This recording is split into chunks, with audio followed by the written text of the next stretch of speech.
run a placement agency, which is, for lack of a better explanation, like a realtor for all the senior housing options. Um, Agencies work with families. There's some of them work just online. They're large companies. You may have heard them, like A Place for Mom or caring.com, where they're working virtually with you. The alternative business model is, we call it boots on the ground, and it's people who truly work as a consultant with the families to help you find the right setting for care, budget, culture, activity for your loved one. So I think the goal of the class today was just to identify what the different options are.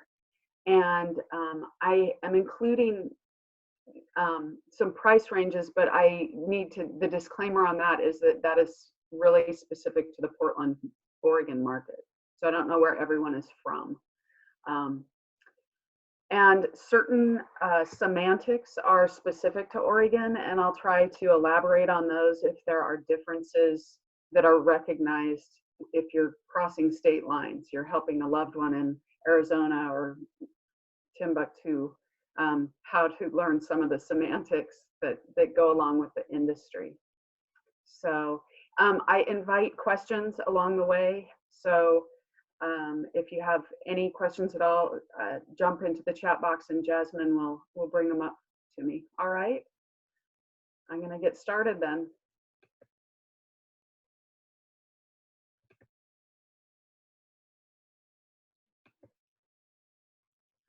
Okay. So we're going to start from one end of the spectrum to the other. The first one is independent living or retirement living. And these typically come in a studio, a 1-bedroom, or they may have a 2-bedroom options. The utilities are generally included except for phone and sometimes cable. But typically phone is separate in almost every setting because everyone seems to have a cell phone these days. But it's a great first stop if people are struggling to keep up with their own home. Oftentimes just having meals provided, weekly housekeeping, and transportation to shopping, medical appointments, and some social outings is oftentimes enough for a senior to start to thrive again. So the meal plans are variable in independent retirement. Sometimes they offer 1 meal a day. Sometimes it's all 3 meals a day. Some are a meal allowance built into your monthly rent. So you could use it at any pace that you want to. The assumption is that if you're moving into independent, you're still able to cook for yourself or have a desire to cook for yourself, at least part of the time. That would be an unfair assumption for myself because I hate cooking. So I would be in that dining room for as many meals as I felt like eating. There's also a level of independence that's assumed with the independent where they still have a life outside of the community. So whether it's family or friends or volunteer groups that may have social outings that have meals and things like that included. They usually have a full kitchen, although with the studio, sometimes it's reduced to just a kitchenette. They are generally 55 and over environments, and so they are generally wider doorways, wider hallways, so that there are definitely wheelchairs, walkers, and scooters allowed. However, they may be restricted to certain parts of the building. It may be sometimes in independent living, they don't allow scooters and walkers into the dining room. So what happens is you are escorted to your table, or you go to your table with your scooter or walker, and then the dining staff takes it to a parking space outside of the dining room. There's no financial assistance available in independent living because it's considered a choice. There are some designated low-income housing apartments or HUD subsidized that can be available that are sometimes 55 plus restricted. So, but generally Medicaid and financial assistance doesn't come in until you actually have physical care needs. And we'll talk more about that too. If you do have some physical care needs that are schedulable or very limited, like maybe you just need someone to come in and set up your pillbox for you once a week, or someone needs to come and stand by while you're taking a shower because you're just a little unsteady when you're in that slippery environment, you can hire a third party, an in-home care agency to come in, but you are responsible for paying them separately. Are there any questions about independent retirement community? Oh, and they are unlicensed by the state. Their dining rooms are typically, they're audited or licensed, surveyed by the state as the same as a restaurant would be. But other than that, the building itself is typically not licensed in any capacity because it is independent. So do we have any questions on that? Okay.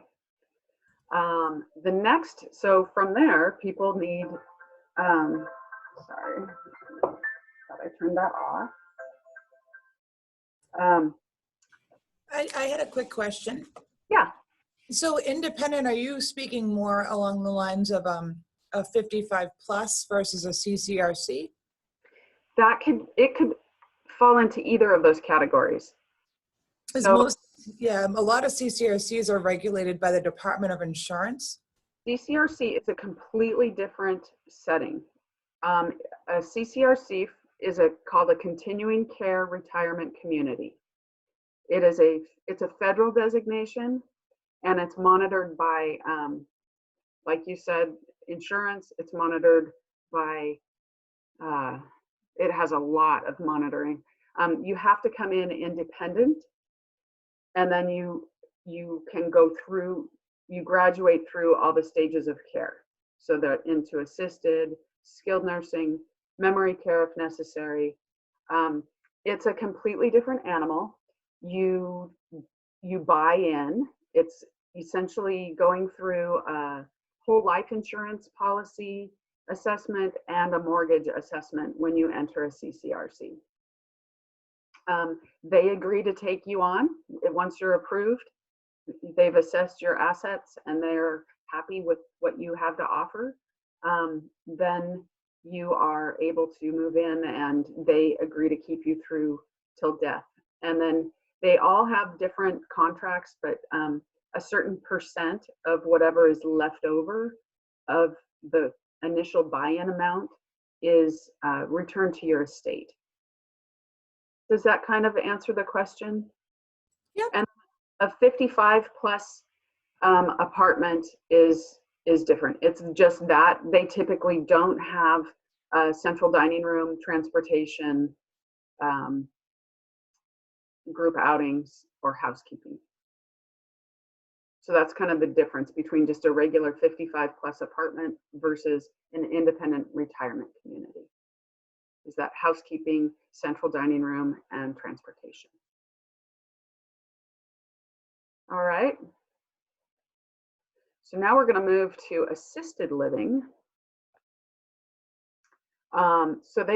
Assisted livings also come in, it's just the next layer. It looks very much like the independent living, except that it's going to, on average, be $800 to $1,000 more per month just in the base rate for a studio, a 1-bedroom, or a 2-bedroom. They typically have a one-time move-in fee, and that goes to set up the assessment. So you have essentially a chart, a medical chart. Even if you're needing no care, a lot of times couples move in. If one needs care and one does not, the other one's just burned out or unable to provide the care. But that person doesn't need any care. If they're living in assisted living in the state of Oregon, they still have a care plan. So there's a one-time move-in fee, and that is, it's also like a damage deposit.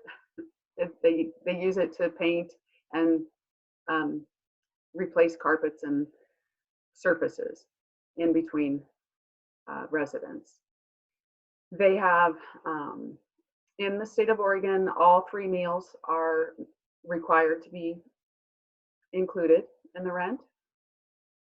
Weekly housekeeping, including flat linens, so linens and towels are included.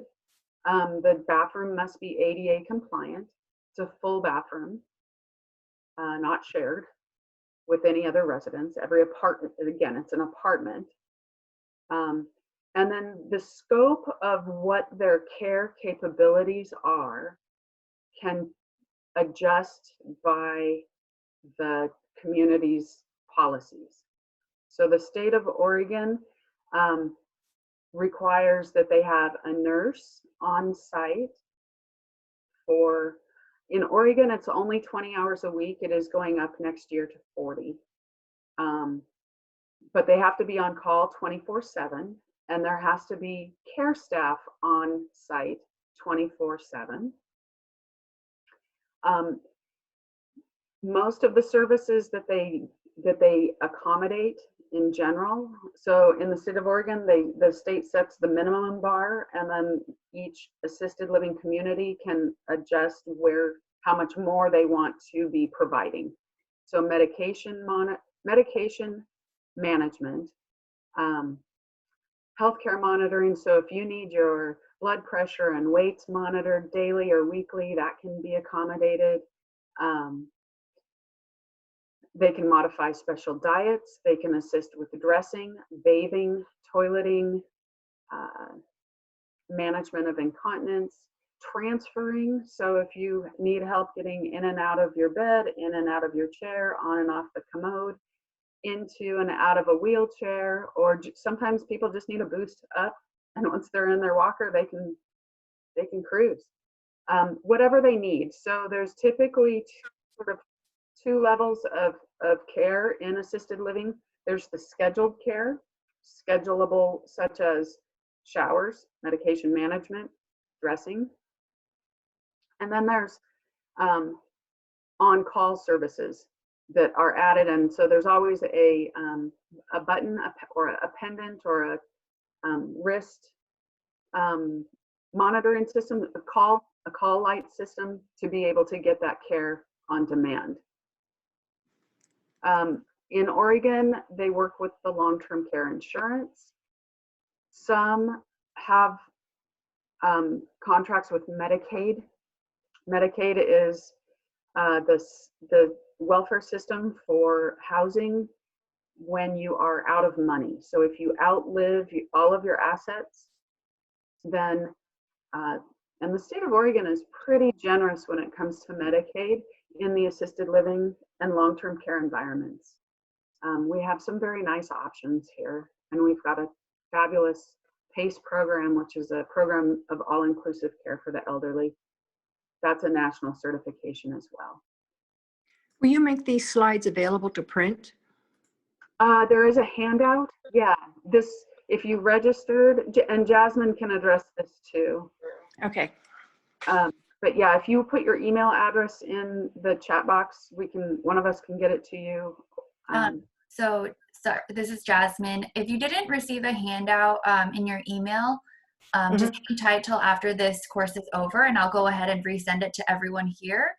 So don't worry, we'll be sharing this after as well. Yeah. Yeah, great. And if you have any questions, my website and my phone number are on the handouts, and I welcome any calls, texts.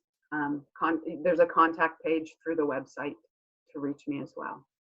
And Jasmine can share my email address as well. So sometimes this comes up often is communities, assisted living communities will say, yes, we take diabetics, brittle diabetics or sliding scale diabetics. And you're diabetic, and you go in and you say, okay, I want to move in here, and they say, oh, I'm sorry, we're all full. We're not taking any more diabetics right now. That is a staffing decision. Diabetes especially, and a couple of other particular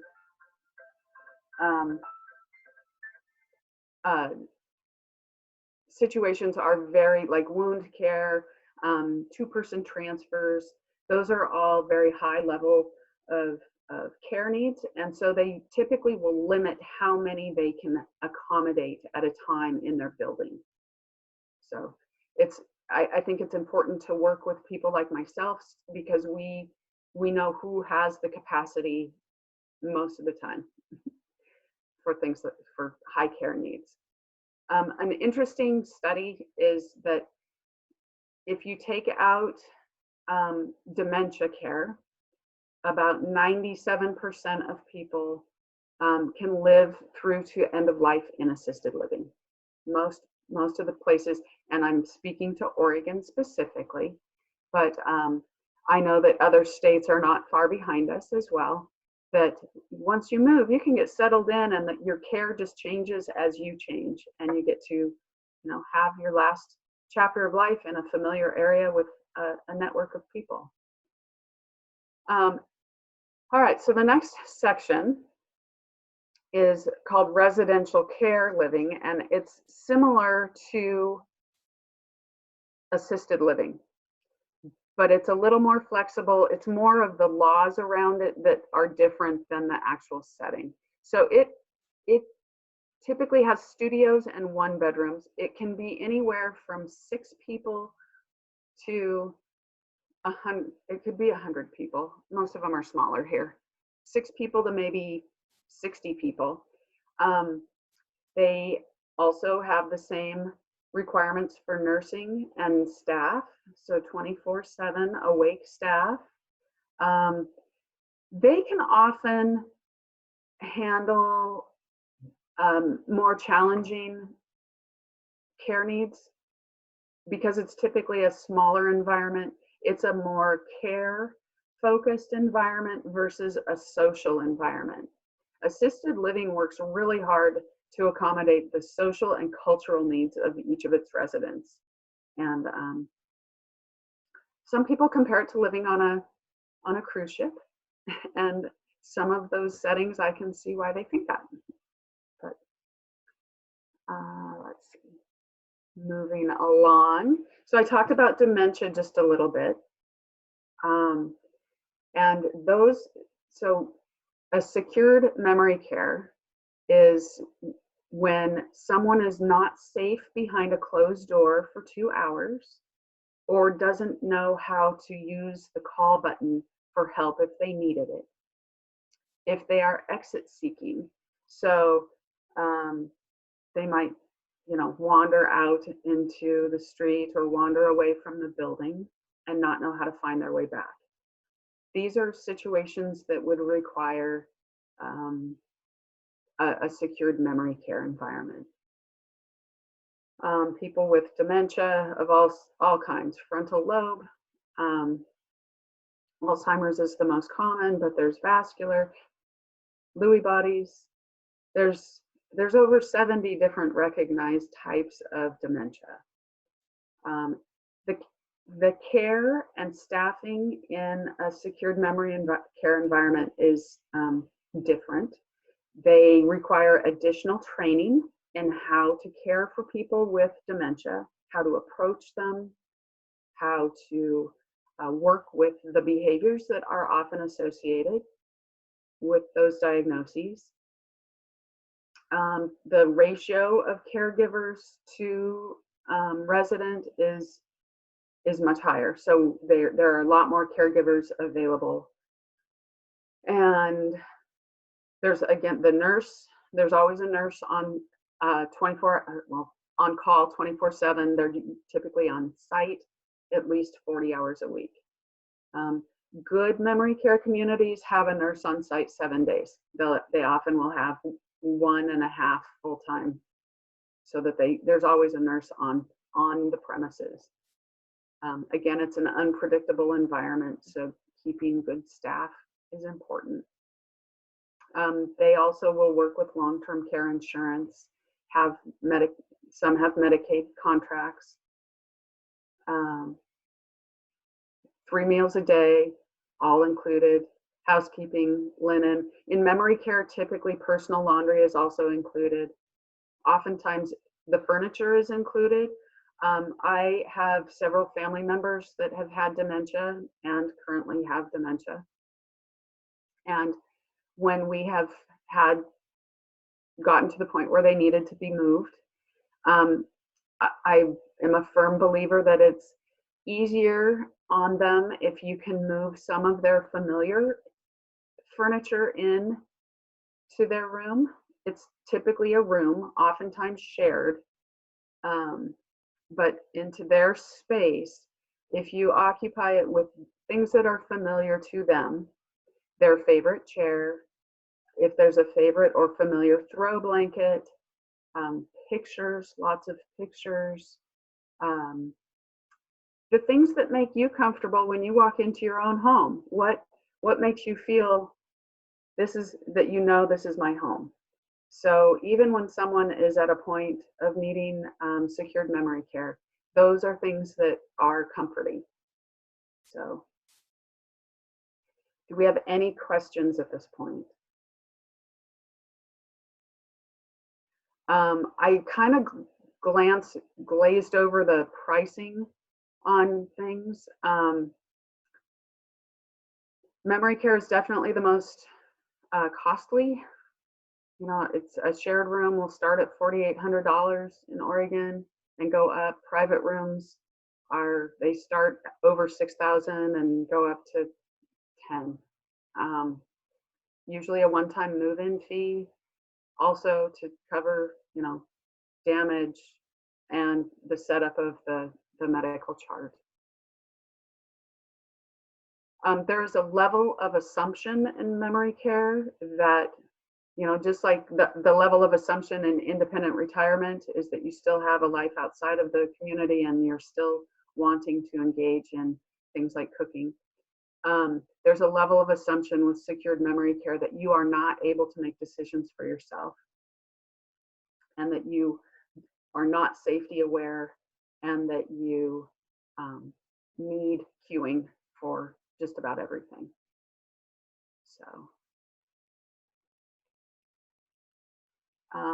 okay, in Oregon, the next one is, and back to memory care, you have to have a diagnosis of dementia to live in a secured memory environment because it is secured.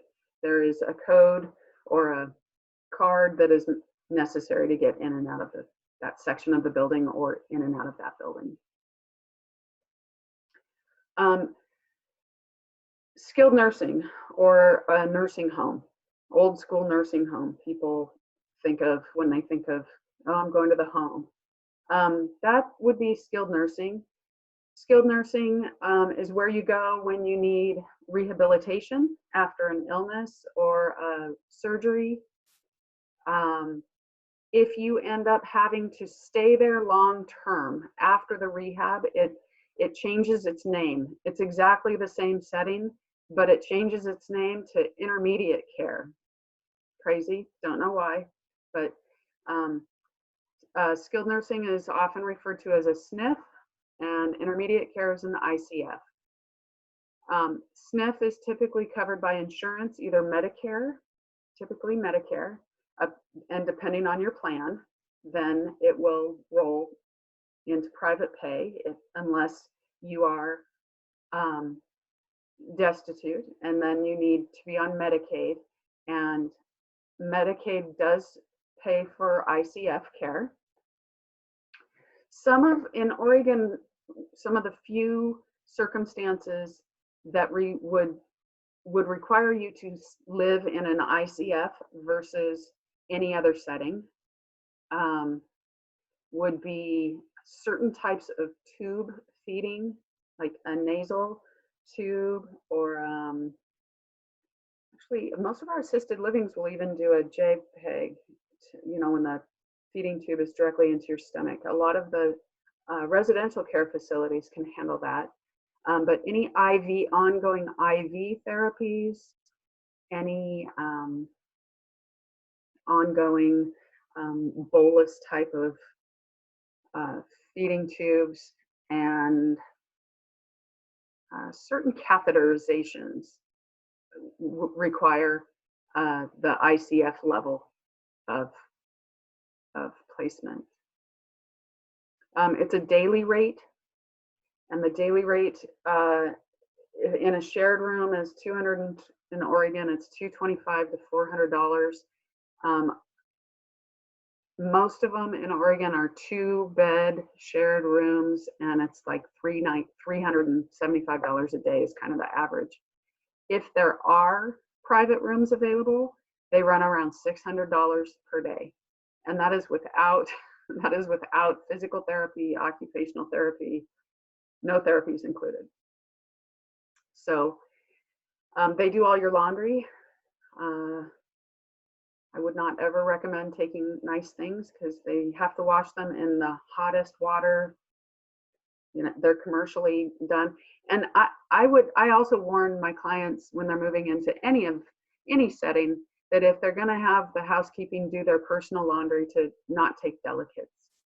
We moved my dad into memory care, and my mom took a couple of really nice wool sweaters, nice little V-neck lamb's wool pullover sweaters.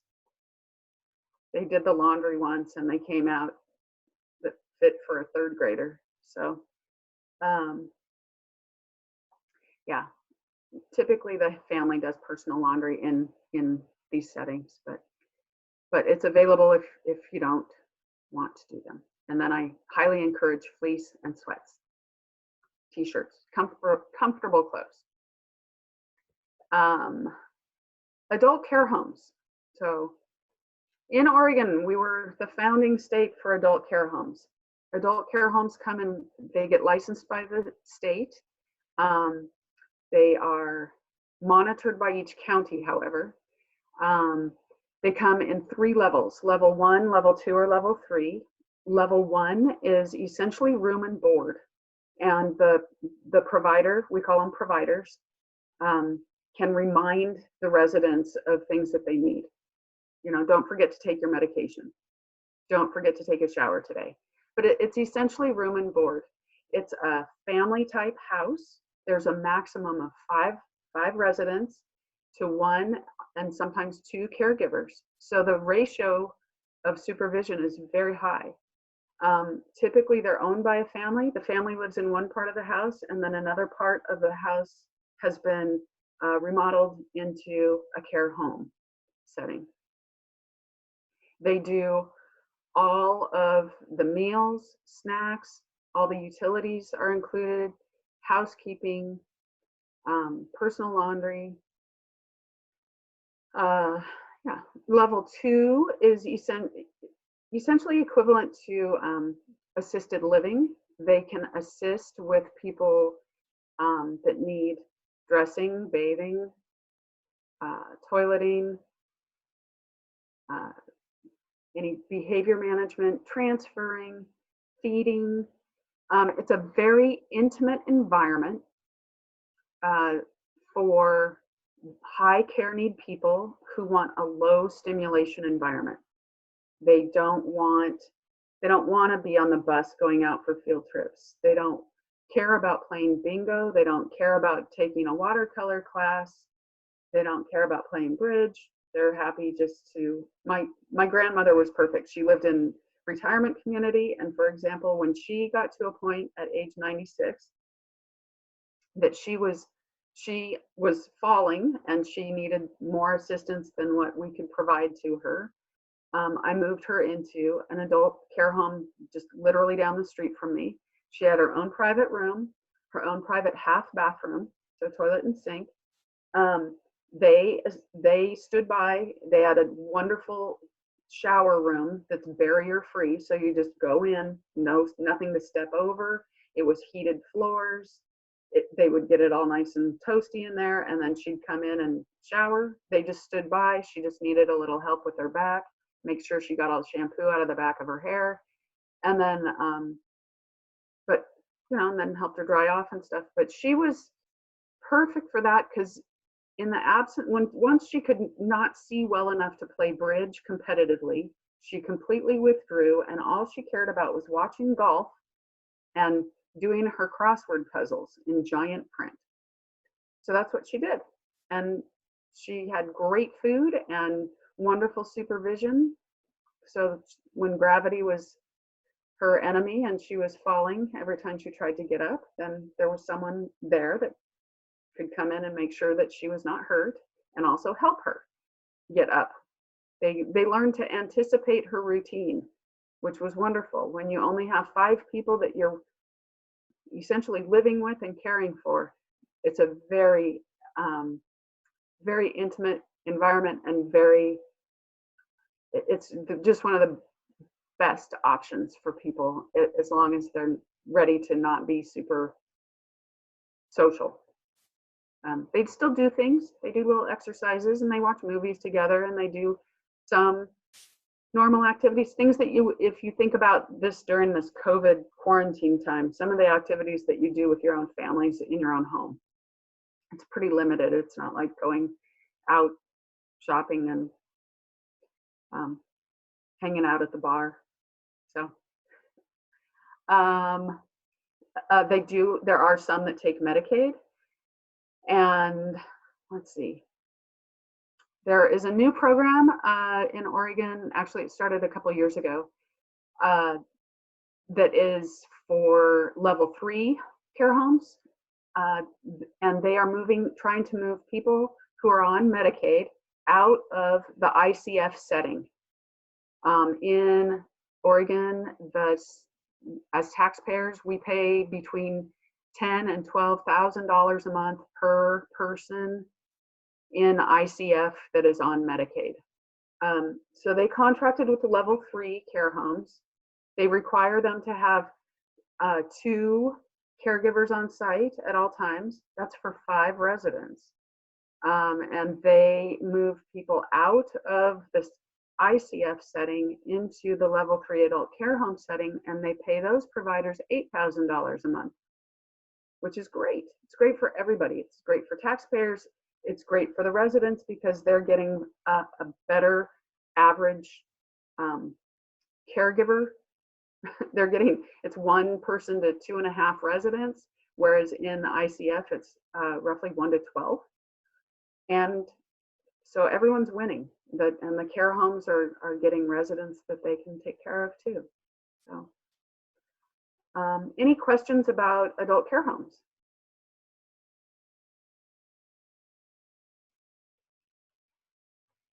Okay. Let's see. Thought I had a section in here. I may have removed it. When people are not quite ready for a move, there are in-home care agencies. So a lot of times, especially right now with COVID and the way that move-ins are either happening or not happening, it's good to bridge the gap with an in-home care agency. So they can have a caregiver come into their home and provide the care that they need, reminding for medication, maybe preparing meals, assisting with showers, assisting with dressing. The cost in Oregon is anywhere between $28 and $40 an hour. So that adds up really fast. A lot of them have a 2 to 4 hour per visit minimum. So I'm going to say the average hourly rate is, I think, $33 right now. And say it's a minimum 2 hour visit, that's $66 a day if you want them just to come in for 2 hours to say, help you get up, get dressed, maybe take a shower, and fix some food for the day. So $66 times 30 days, I can't do the math.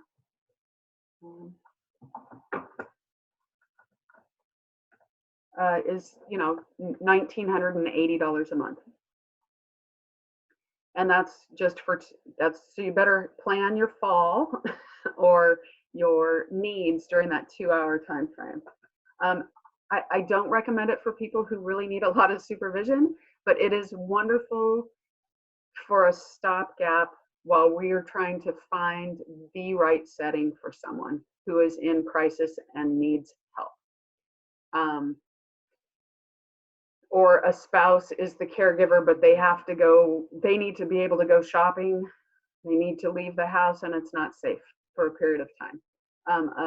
In-home care can provide a great respite for a family care member. Yeah, just lots of opportunities for that.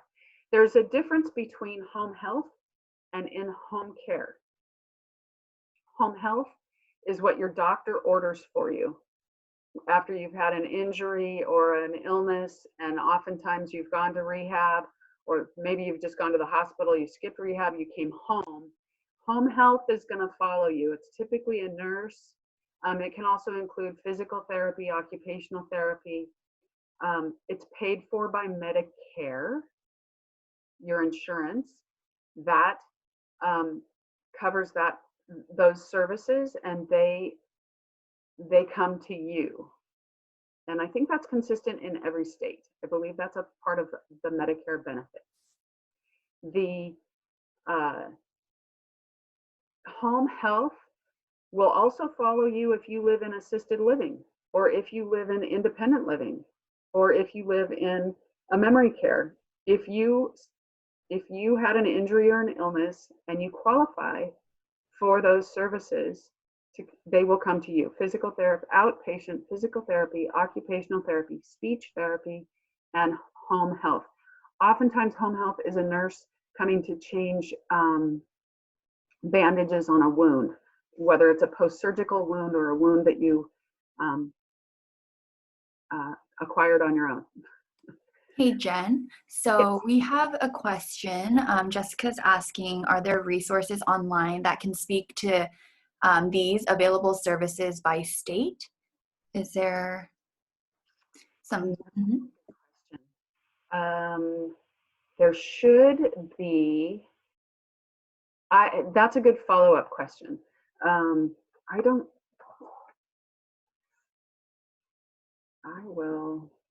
will look if there's one for every state. If there's like a clearinghouse for that. Many states have what is called ADRC. It's the Aging Disability Resource Connection. And that has links to all of it. You can contact people like myself. There's a national association of us called NPRA. And we know about all of these resources. Your Department of Human Services should be able to direct you. Your doctor's office should be able to direct you. Is that helping?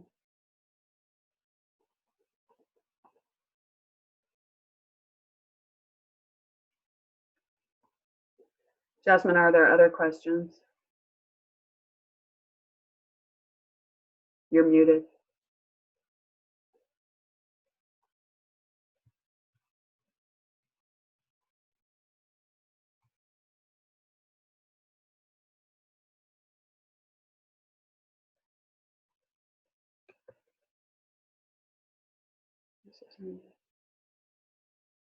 All right. Are there any other questions?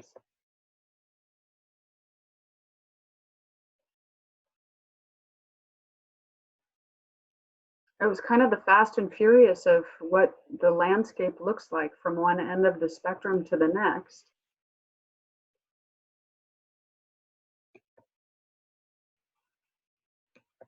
Jasmine, do you have any other questions coming in? Jen, I have a question. Okay. Do you charge the client who needs your help, or are you paid by the facility, or how does that work? So I personally get paid by the facility when someone moves in. I reserve the right if someone decides to work with me for 6 months and then suddenly goes off on their own to charge a flat rate of up to $500 for my time. Honestly, I've never done it, but and I've been doing this for nearly 13 years. Um, I don't obligate people to work with me. I feel like we get to know one another, and it's a natural relationship. And if it's strained at all, we both just kind of agree to move on. That again has only happened maybe 2 or 3 times. I'm a really hands-on, hand-holding, consultative type of agent, and if someone wants me just to give them a list and say, go, here's some options, go for it, I'm not the right person. You'd be better served going with one of the online companies. Yeah, Jen, the prices that you quoted, have you ever did a comparison with the other states? I'm in Los Angeles, down here in California. Have you ever done any comparisons for other states to yours? I have with Washington. I have not with the Southern California area. I believe that they are more expensive down there. I have counterparts down there that I'd be more than happy to hook you up with, and they could give you some information. I know that AARP does kind of an average. No, I'll see if I can get that information too from them. But every time I've looked at they do an annual price point of assisted living. It always seems really high to me. It just, for our area, especially, they always seem to average really high. I will tell you that during this whole COVID is changing the landscape of the long-term care industry quite a bit. In Oregon, we have had significantly low rate. We've had, I think, just barely over 500 total deaths since it began. And less than 10% have been in communal settings, including schools like dorms and prisons and any other congregate settings, including long-term care. The flip side of that is that they are quarantining people and isolating. The visitation is outdoors only 6 feet apart with a partition between and masks. And it's very, it has been devastating. So to not be able to visit with your family members and friends face to face. So I have encouraged the families that I've worked with during this time to see what we could do to, bolster their support in their own home, to keep them safe and well cared for while we're working through this. There's not going to be, it's not going to open up until there's a vaccine. It's going to continue at this limited circumstance. But that said, there's a natural attrition, there's a natural life cycle also. People pass away. So those are creating more vacancies in these communities. And more vacancies mean a more competitive market. So heading into this, prices had really been going up. I have a couple that I've been working with for 3 years, and they are now at a point where they need to move.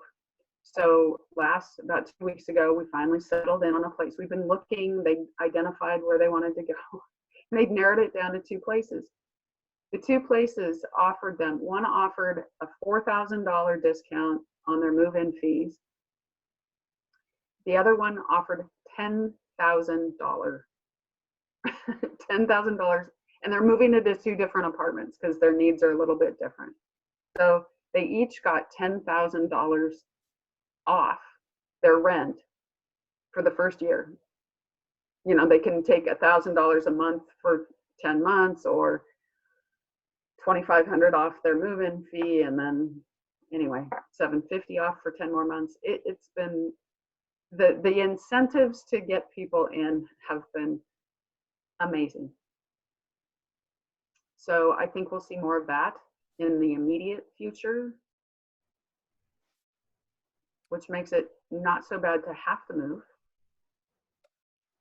if you're in a where you have to move. There was another question by Jacqueline. She asked, who's the best candidate for a CCRC or even a CCRC affiliated with the university? So CCRC is a completely different animal. They came into the scene in the early 60s, I think. And I don't work with them very often. It's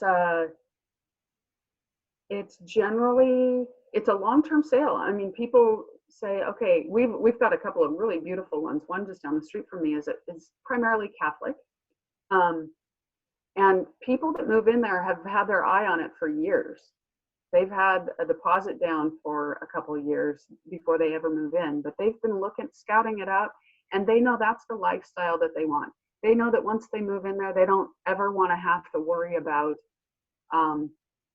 relocating. You know, they know that everything they need will be provided to them. I think people who don't necessarily have family members that can assist in this process, that's a good fit for them. You have to have a lot of money. The lowest cost move-in at Mary's Woods right now is a studio apartment, and you have to go in independent, and I think it's $500,000. And then you still have a monthly fee that's very comparable to these. So people who have a lot of money, you do get some of that back. It varies by place. Some of them it's 50%, some of them it's up to 95% back. So it's a financial decision for sure.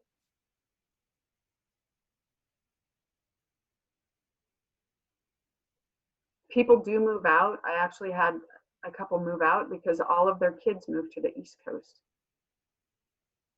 And they decided that they wanted to be close to their kids. They thought their kids would never move, but their kids all ended up along the East Coast. And so yeah, and they got their, the same percent of their deposit, their move-in fee back when they relocated, once they moved out.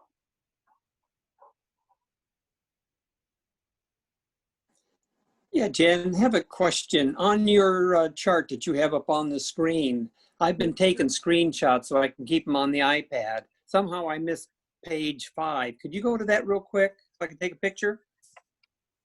3, 4, 5. Oh, that's the adult care homes. The title is different than. Is this the one that you need? No, I got it at page 5. It went with this one, so I can put them all together, and at least I'll have them on the iPad for future reference, and I'll look forward to the handout. Okay. Thank you. You bet. You bet. Any other questions? And Jen, for people that have specific questions about, if you have a colleague or if you know somebody who does like your kind of work, do you want them to just email you or text you after this? Yeah, that would be great. Okay. You want me to put my email in the chat box? I put it in earlier, but I'll put it in again. So everybody that wants to can email you right after this. And then in the handout also, it has all your information. So everybody will get that too. It does. Yeah, so if anyone has any other questions, we have just about 10 more minutes. Feel free, but if not, we can end early, but the floor is open.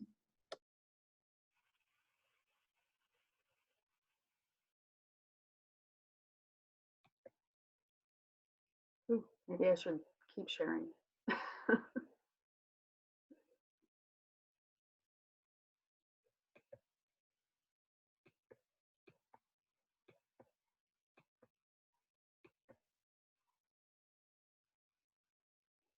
So I know this was really Oregon specific, but I hope it just gives you kind of some ballpark, at least semantics and a point of reference. Anybody in the industry can kind of, they know what assisted living is, or sometimes residential care can be confusing, but that's, in Oregon, it falls under the same regulations as assisted living.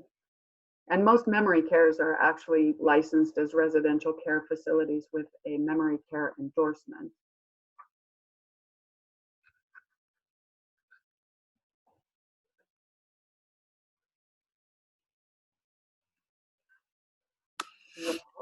Okay, well, I think that's all the questions we have. Jen's email is in the chat box now. And for anyone that didn't get a handout, you should receive it within the next hour. So thank you for joining. And yeah, well, we can just end it right here. Okay, Julie had a question for me about Torrance, California area. If you email me directly, I will get back to you with someone. Okay, well, thank you everyone who came to our course. And again, if you have any questions, feel free to email Jen or myself. And that's it. Thank you. Have a great day. Stay safe. Bye. Stay healthy.